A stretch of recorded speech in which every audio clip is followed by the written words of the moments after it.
ब्राह्मण कुल में तुम्हारा जन्म होगा, तुम्हारे पिता ब्राह्मणों के ऋषि होंगे, पर तुम राक्षसी वृत्ति के होगे, ऐसा श्राप दे दिया। और मन में सोचने लगे वो तो मैंने श्राप दे दिया, लेकिन इनका क्या दोष है? दोष तो नारायण का है। नारायण को जरूर हम मजा चखाएंगे, भले भवन अब वायु बहुत अच्छी बायना मिला है, अब जरूर उस बायने को हम लौटाएंगे, हम उदारता पूर्वक बायना लौटाएंगे। इस तरह से नारद जी चल पड़े।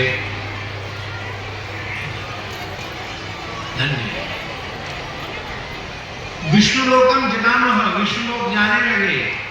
लेकिन गोस्वामी जी ने बहुत सुंदर भाव दिया है, बीच ही पंथ मिले धनुजारी। धनुजारी बीच ही पंथ मिले। क्यों? क्योंकि नारद जी जिस मार्ग पर जा रहे हैं वो वैकुंठ का मार्ग है ही नहीं। काम क्रोध मद लोभ सब नाथ नरक के पंथ। तो ये क्रोध के मार्ग पर, काम के मार्ग पर, लोभ के मार्ग पर चल के जा रहे, कैसे वैकुंठ पहुंचेंगे? भगवान ने सोचा मेरा भक्त नरक की ओर जा रहा है, मैं अपने भक्त को इस ओर नहीं जाने दूंगा, क्योंकि इसलिए ठाकुर जी आपके कुंड में बच्चा गिरना चाहता, माता दौड़ कर आ जाती है, मार कर देती है। करुणा में प्रभु आ गए और भगवान को देख करके। और एक विशेष बात यहाँ तो नहीं लिखी है, पर ठाकुर जी ने मानस जी में गोस्वामी जी ने लिखा है कि लक्ष्मी जी भी साथ में थी और विष्णुमोहिनी भी साथ में थी। तो विष्णुमोहिनी की उपस्थिति ने में तो जलती हुई आग में घी का काम किया, दूल्हा बने थे भगवान। अब तो नारद जी और व्याकुल हो गए। नारद उवाच हे हरे त्वं महादुष्टः कपटी विश्वमोहनः परोत्साहं न सांसे मायावी मन्नास। इन श्लोकों को पढ़ लो, चाहे मानस जी की चौपाइयों को पढ़ लो, भूल जैसा। तुम दुष्ट नहीं, महादुष्ट हो, कपटी हो, विश्व को मोहित करने वाले हो, दूसरों कोई उत्कर्ष तुम्हें बिल्कुल सहन नहीं होता, तुम बड़े दूषित मलिन चित्त के हो, मायावी हो। तुमने मोहिनी रूप धारण करके चिंतामणि, कौस्तुभमणि और लक्ष्मी जी पति लेके चले गए, और तुम बहुत कपटी हो। और भगवान स्वतंत्र परम स्वतंत्र, इसलिए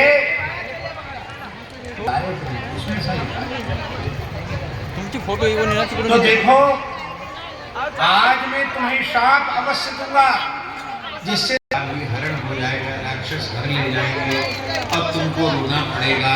अब तुमने बंदर के रूप में हमको बंदर का रूप देकर कपट किया है, तो वो बंदर ही तुम्हारे काम आएंगे, वे ही तुम्हारी सहायता करेंगे। यह मुखम कृतवान में तुम ते भवन्तु सहायिनः, वे ही तुम्हारी सहायता करेंगे और तुमको राजकुल में जन्म लेकर के राजकुमार बनकर तुम्हारा राज्य नाश भी हो जाएगा एक बार, और स्त्री नाश भी हो जाएगा, फिर तुम्हें रोना पड़ेगा। एक महात्मा कहते थे, रामायणी थे, बहुत अच्छे, और उनका शरीर नहीं है। पंडित श्री राम कपड़ा पहनने को नहीं मिलेगा, खाने को एक एक दाने के लिए तरस जाओ, सब कुछ नहीं था। राजकुमार हो गए, राजकुमार हो गए मतलब सर्वभोगों से संपन्न हो गए। फिर बिना ब्याह के नहीं डोलोगे, फिर राक्षस हर ले जाएंगे तो भी हर ले जाएंगे, कोई मिलेगी जरूर, लेकिन तुम परेशान हो गए तो बंदर ही सारा वस्तुता आता ही नहीं, क्योंकि वह उनका स्वभाव नहीं, वह उनकी प्रकृति नहीं। इसलिए महात्मा कभी किसी पर कोप करते हैं तो उसका बुरा नहीं होता, उसका कुछ न कुछ भला ही होता है।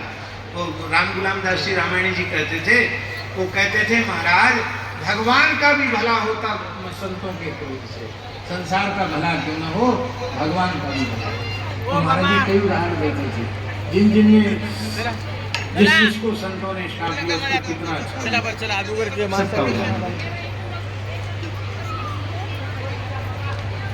अब श्री नारद जी को ऐसा क्यों कर दिया? जैसे ही माया का प्रभाव कम हुआ, नारजी रोने लगे। दत्तः सापोऽपि तेनाथ उदितं कृतं प्रभो महत्पापमकार्षुहि यास्यामि नरेन्द्रो। मैं घोर नरक जाऊंगा महाराज। प्रभु मेरी वाणी मेरी साप को मिथ्या कर दो।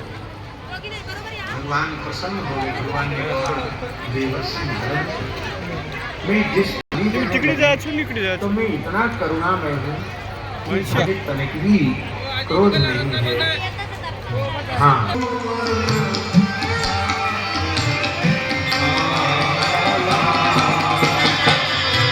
मम दीक्षा कहे दीन दयाला,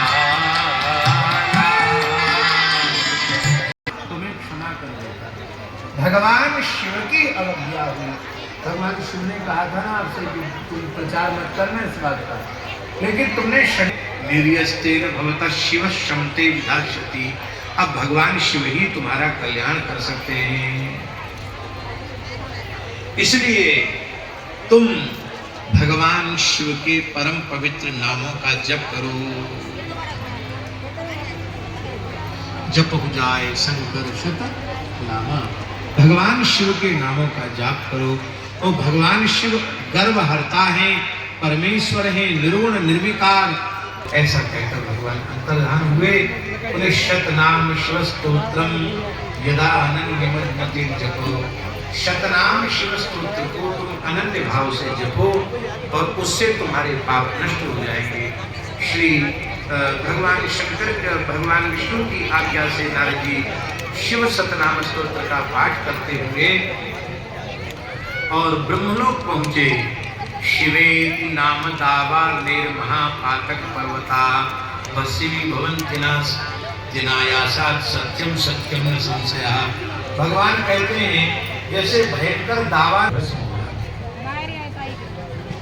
शिवार्चक को पाप स्पर्श नहीं करता है।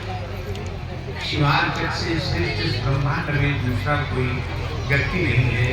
ब्रह्मत्यादि पाप ही शिव भगवान के स्मरण से नष्ट हो जाते हैं।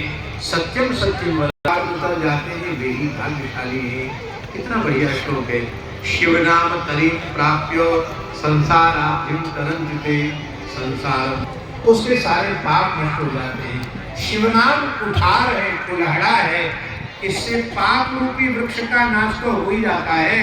संसार राक्षस को होना पड़ेगा, प्रभु अवतार लेकर तुम्हारा उद्धार करेंगे और तुम पुनः रुद्र पार्षद को प्राप्त हो जाओगे। रावण की पूजा में बाण रावण चंडीश श्रृंगी रंगी हृदया सदाशिवस्य नैवेद्यम सर्वे ग्रहण प्रसादे। बाणासुर रावण चंडी श्रृंगी रंगी हृत आदि आप सब शिव पूजा व्यक्त हो जाती है। आज भी इनकी रुद्रगण शैव तीर्थों में विचरण करके शिव पूजन अभिषेक करके श्री नारद जी ब्रह्मलोक गए। क्योंकि आज श्री गुरुद्वारा साहिब का दर्शन करना है, यही विराम करते हैं।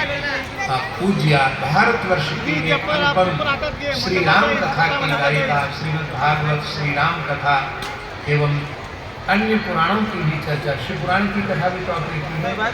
शिव पुराण की भी कथा भी तो हमें की शिव पुराण की कथा तीर्थराज प्रयाग में ऐसी महामंडलेश्वर पूज्या कनकेश्वरी माता जी पधारी हैं। आप अनन्य गुरुनिष्ठ हैं और आपके पूज्य गुरुदेव श्री गिरनारी बापू, उनको भी लोगों ने दत्त भगवान के स्वरूप में ही अनुभव किया। यहाँ भी प्रधान रूप से दत्त भगवान भी विराजमान है और वो भी एक महान अवधूत। और जिन महान संतों की कृपा से उत्सव हुआ वो भी बड़े अवधूत थे। जहाँ मठ में जहाँ समाधि है पूर्वाचार्य की, लगभग 400 वर्ष पुरानी जीवित समाधि। आज भी समाधि से पंचाक्षर महामंत्र का श्रवण होता है। अधिकारी लोगों को आज भी वहाँ विलक्षण चमत्कृतियाँ होती है। ऊपर शिवलिंग विराजमान है, सामने दत्त भगवान विराजमान है और पूज्य वेंकटेश उमाकांत हर त्रिपुरारे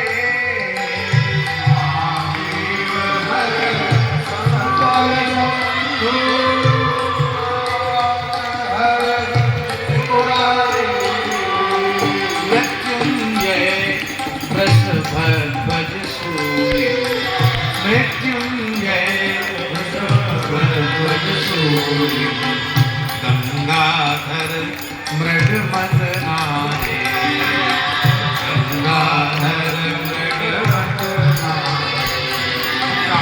आए, शिव शंकर गौरीशम, शिव शंकर गौरीशम, वंदे गंगाधरमीशम।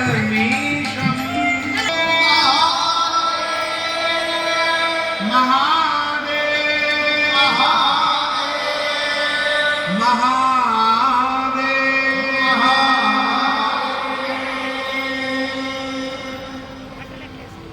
आमानकी एकादशीच्या पूर्वसंध्येला उपस्थित सर्व शिवभक्तांच्या चरणावर विंदावर साष्टांग प्रणिपात। पूज्य माताजी से क्षमा मांग कर यह परवानगी लेता हूँ कि मैं आपका नाम लेना चाहता हूँ। त्यांच्या वाणीतून अखंड भारतभर रामकथा स्त्रवत असते अशा असणाऱ्या पूज्य माताजी कनकेश्वरी देवी इथे प्रकट झालेले आहेत। माताजी, हमारे जीवन में बदलाव लाने के लिए आपका एक ही वाक्य बहुत जरूरी है। आपने गंगागढ़ में कहा था, नामस्मरण करते करते अगर आपकी आंखों में आंसू आ जाए तो समझ लेना आपका संदेशा भगवान तक पहुंच गया है। और ये कथा जो होती है ये प्यास वालों के लिए होती है, पैसे वालों के लिए नहीं होती है। ये जीवन के अंत तक आपका वक्त हमारे हृदय में विराजमान है। आपका आशीर्वचन सुनने के लिए उपस्थित परमार्थ अनुरागी भाविक भक्तगण तैयार है। आप कृपया आशीर्वचन दीजिए। खाली बसा।